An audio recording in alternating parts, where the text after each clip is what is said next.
clarify certain misconceptions by Dr. Deepak Chopra, hoping to educate this individual, because recently there has been some rumors that he is a fraud and phony and a charlatan.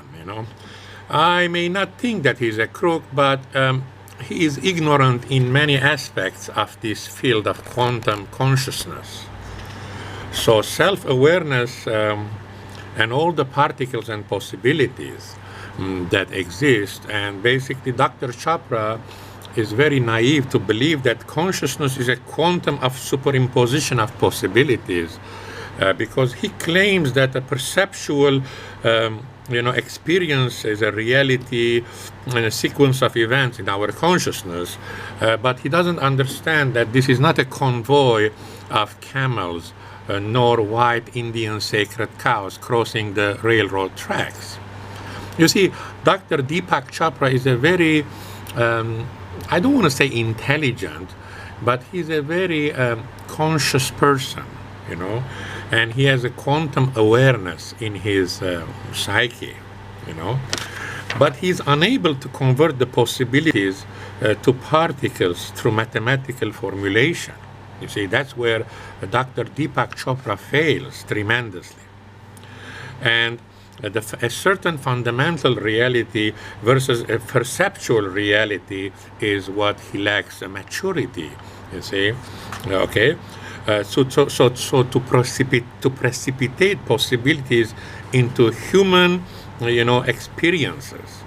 Okay? Again, another flaw of Dr. Deepak Chopra where he fails, you see, and he thinks he's knowledgeable in this field, but he has lots of limitations, and he lacks a thorough, insight into this quantum healing techniques. You see, he thinks he knows. So by doing self-regulation, homostatics and homosapiatics that go beyond your initial diagnosis and perceptual awareness into your awareness and in the possibilities of quantum dialogue. Okay? So Dr. Deepak Chopra, I suggest you educate yourself about these matters. Okay?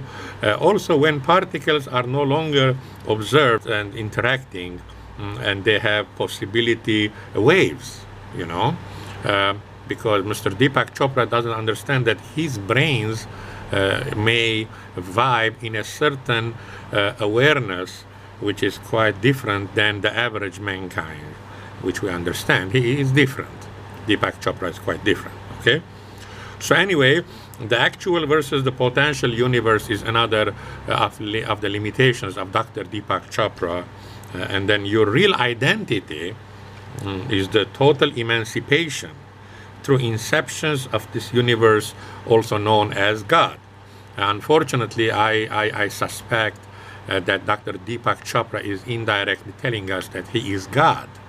Okay, so we need to worship him, and because of the consciousness, quantum awareness of the possibilities that he discusses, and basically, well, they experience the whole universe in the subjective manner of the of the mathematical formulations, and the particles' possibility waves, until they are measured, they are into the perceptory quantum,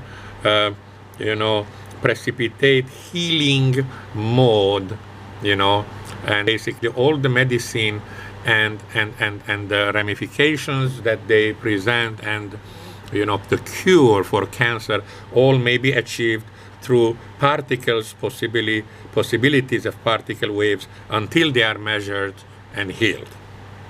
And basically Dr. Deepak Chopra also is very ignorant as far as skeptics and cynics, and he is a skeptic no matter what because of his huge ego, large, huge ego.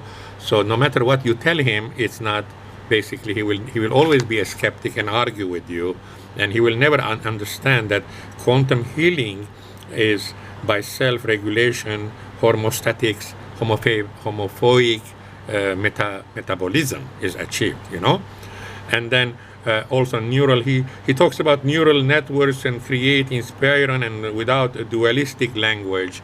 Well, nature is self-healing, Dr. Deepak Chopra, and basically, you think you're God. You have a freedom to believe you are God, and basically, and the dualistic language that you propose as particles, possibility waves until they are measured is a fraud. Okay. And then finally, there is a couple of other subjects that he tackles, of course, neuroplasticity, and all the genes are determined and influenced by us through a cosmic universe of quantum self-awareness. So the consciousness is a quantum superimposition of possibilities, and a molecule is a snapshot of an activity and is a noun, okay? And